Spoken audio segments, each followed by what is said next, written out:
তোর এই মুখ তুই আমাকে দেখাবি না, তুই বেরিয়ে যা এখান থেকে। ফেল করেছি।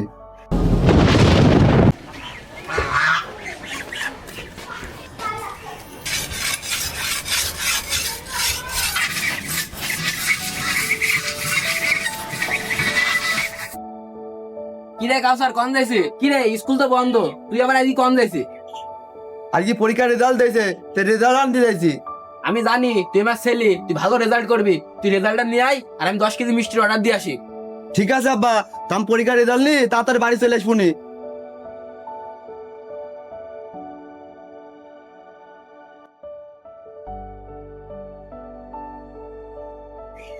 কিরে চলে আইছে? তো মন খারাপ কেন? রেজাল্ট কত হইলো? কিরে বাবু চুপ করে রইস কেন? রেজাল্টের কথাটা বল, কত হইলো? আর আমি জানি তুই আমার ছেলে, তুই আমার মুখ উজ্জ্বল করবি।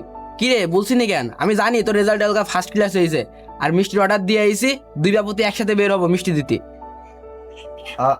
আব্বা ওই আমি ফেল করেছি। কি? তুই আমার ছেলে ফেল করেছি? তোর জন্য আমি কি করেছি তাই বল তুই। তোর জন্য আমি হাড় ভাঙা পরিশ্রম করেছি, দিনের পর দিন খাইতেছি। তোর জন্য কি না করেছি আমি? তোর জন্য মাথার ঘাম পায়ে ফেলে হাড় ভাঙা পরিশ্রম করি, সেই টাকা আমি তোর পেছে খরচ করেছি। তোর জন্য কি না করেছি? তুই ফেল করলি, তোর এই মুখ আমাকে দেখাবি, তোর এই মুখ আমাকে দেখাবি, তোর এই মুখ আমাকে দেখাবি।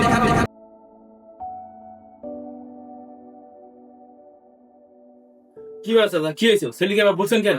তোর এই মুখ তুই আমাকে দেখাবি না, তুই বেরিয়ে যা এখান থেকে। ও ও আমার সবকিছু শেষ করে দিছে। কি শেষ করে দিছে? কি এমন শেষ করেছে আপনাদের ছেলেকে বার করে দিয়েছেন বাড়ি থেকে? ওর জন্য আমি কি না করিনি। ও আমার আশা ভরসা স্বপ্ন যা ছিল সব শেষ করে ফেলেছে। আর এই মুখ আমি আর দেখতে চাইনি। তুমিও যাও, এই তুই এখান থেকে বেড়া যা। ঠিকই বলিস আব্বা, আমি তোমার একটা অযোগ্য ছেলে। আমার এই মুখ তোমাকে দেখানো চাই তো না দেখানি ভালো। আমি তোমার বাড়িতে এখনই চলে যাইছি। দাঁড়াও, থামো থামো। আচ্ছা চাচা, একটা রেজাল্ট কি সবকিছু নির্ধারণ করে? এই যে আপনি এসে রেজাল্টের জন্য ছেলেকে বকছেন, এভাবে বাড়ি থেকে চলে যেতে পারছেন। ও ধরেন বাসার দিক বেরিয়ে চলে গেল, যার পর যদি কোনো অঘটন করে ফেলে, এই আফসোসটা থাকবে কার? আপনার নাকি ওর? হয়তো এবার কোনো কারণে রেজাল্ট খারাপ হয়েছে, তাই বলে কি ছেলেকে বাসা থেকে বের করে দিতে হবে? সামনেবার দেবে, সামনেবার একটু ভালো করবে। এই সময় ছেলেদের সাপোর্ট দিতে হবে। আসলে আমারই ভুল। আসলে একটা রেজাল্ট একটা মানুষের জীবন করে দিতে পারে। আর আমার এই কথার জন্য যদি আমার ছেলে আজকে একটা অঘটন করে ফেলতো, তাহলে সব আমারই যাইতো। আর তোমাকে এটা বোঝানোর জন্য অনেক ধন্যবাদ। আয় বাবা আমার বুকে আয়।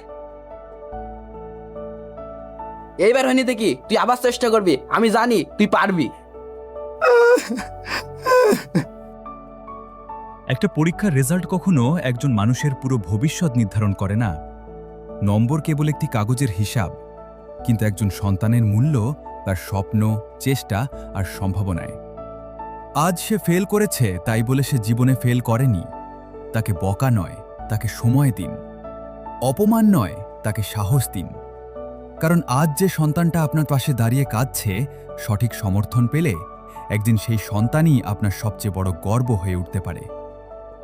মনে রাখবেন, একটা খারাপ রেজাল্ট জীবন শেষ করে না, কিন্তু পরিবারের অবহেলা অনেক জীবন ভেঙে দিতে পারে।